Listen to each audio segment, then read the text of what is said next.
নেতাজি ইন্ডোরে আজ ইমামদের সঙ্গে বৈঠক করেন মুখ্যমন্ত্রী মমতা বন্দ্যোপাধ্যায়। ইমামদের বৈঠকে মুখ্যমন্ত্রী ওয়াকফ বিরোধিতা, ওয়াকফ নিয়ে কিছু অশান্তির অভিযোগ, প্ররোচনামূলক কথা বলা হয়েছে বলে অভিযোগ। নেতাজি ইন্ডোরের সভা থেকে তোপ মুখ্যমন্ত্রী মমতা বন্দ্যোপাধ্যায়ের। ওয়াকফ নিয়ে কিছু অশান্তি হয়েছে, প্ররোচনামূলক কথাবার্তাও হয়েছে।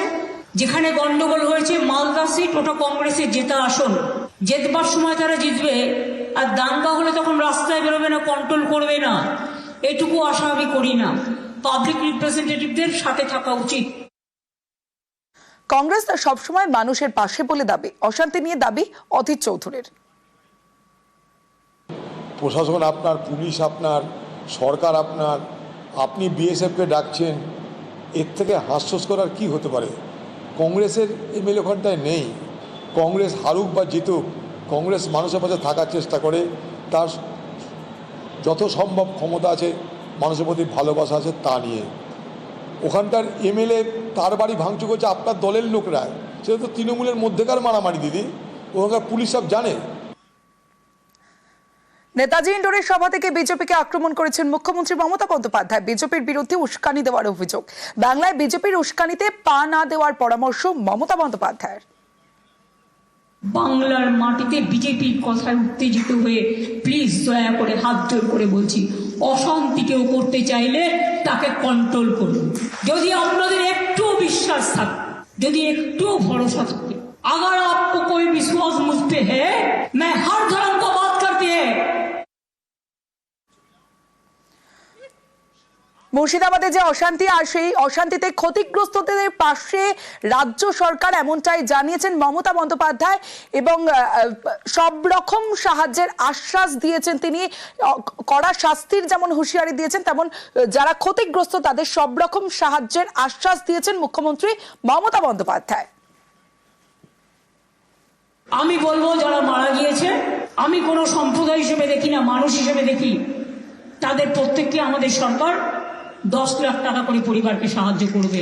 যাদের বাড়ি ভেঙেছে তাদের সবাইকে বাংলার বাড়ি করে দেওয়া হবে, এবং যাদের দোকান নষ্ট হয়েছে তাদেরটা এস্টিমেট করে সেটা চিফ সেক্রেটারি দায়িত্ব নিয়ে কাজটা করবেন।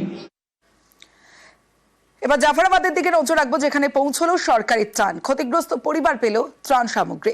পুলিশের পক্ষ থেকে আর্থিক সাহায্য, পরিবার প্রতি 10,000 আর্থিক সাহায্য। জাফরাবাদে পৌঁছলো সরকারি ত্রাণ।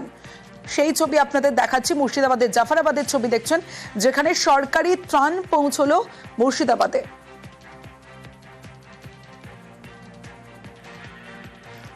পুলিশের পক্ষ থেকে আর্থিক সাহায্য দেওয়া হয়েছে, পরিবার প্রতি 10,000 আর্থিক সাহায্য। আরো বিস্তারিত বলবে প্রণব বন্দ্যোপাধ্যায়, রয়েছে আমার সঙ্গে। প্রণব, দেখো, আজকে 35টি পরিবারকে সরকারি সাহায্য তুলে দেওয়া হয়, এবং যে হিংসায় যে ক্ষতিগ্রস্ত পরিবার, যারা জাফরাবাদের যে প্রাথমিক বিদ্যালয় রয়েছে সেখানেই তারা আশ্রয় নিয়েছে, প্রায় 35টার মতন ফ্যামিলি, তাদেরকে যে চাল ডাল থেকে আরম্ভ করে বিভিন্ন জিনিসপত্রের সঙ্গে 10,000 টাকা করে আর্থিক সাহায্য প্রশাসনের পক্ষ থেকে, বিডিও অফিসের পক্ষ থেকে তারা গিয়ে যান, এবং যারা রয়েছেন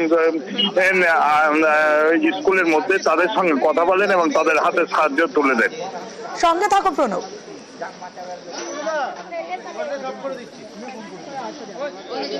যারা এখানে আছেন এখন ওনাদের খাওয়া দাওয়ার অ্যারেঞ্জমেন্ট রয়েছে। এছাড়া রিলিফ মেটেরিয়াল, যাদের এই মুহূর্তে খুব জরুরি যে জিনিস যেগুলো দরকার, সেগুলো হচ্ছে বাচ্চাদের খাওয়ার, জামা কাপড়, জল, চাল ডাল মানুষের দরকার হবে, সেটা আমরা প্রোভাইড করে দিচ্ছি।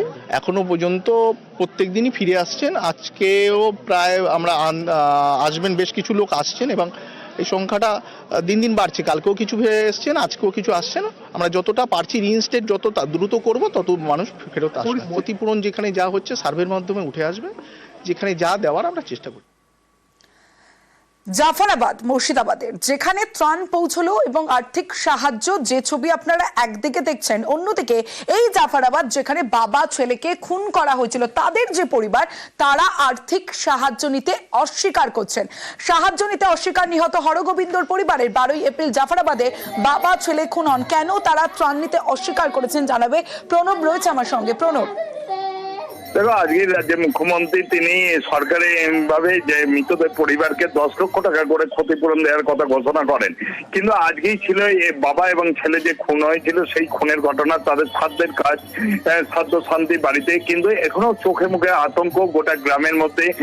কেউ কোনো পরিবারে অংশগ্রহণ করেনি, বাড়িতে কজন নিকট আত্মীয় তারাই এসে কোনো রকমের কাজকর্ম করেছে, এবং সে তার মধ্যে থেকেই এই খবর পেয়ে তারা কিন্তু আরো ক্রোধে ফেটে পারেন যে পুলিশকে বারে বারে বলার পরে পুলিশ কিন্তু আসেনি, আমাদের নিরাপত্তা দিতে ব্যর্থ, যেহেতু বর্তমানে বিএসএফ রয়েছে তাই তারা রয়েছে, সেই কারণে কিছুটা হলো আশ্বস্ত, তাই এই টাকা নিয়ে আমাদের কিছু হবে না, বা বাড়ির দুটো পরিবারের লোক তারাই শেষ হয়ে গেল, তাহলে কি হবে?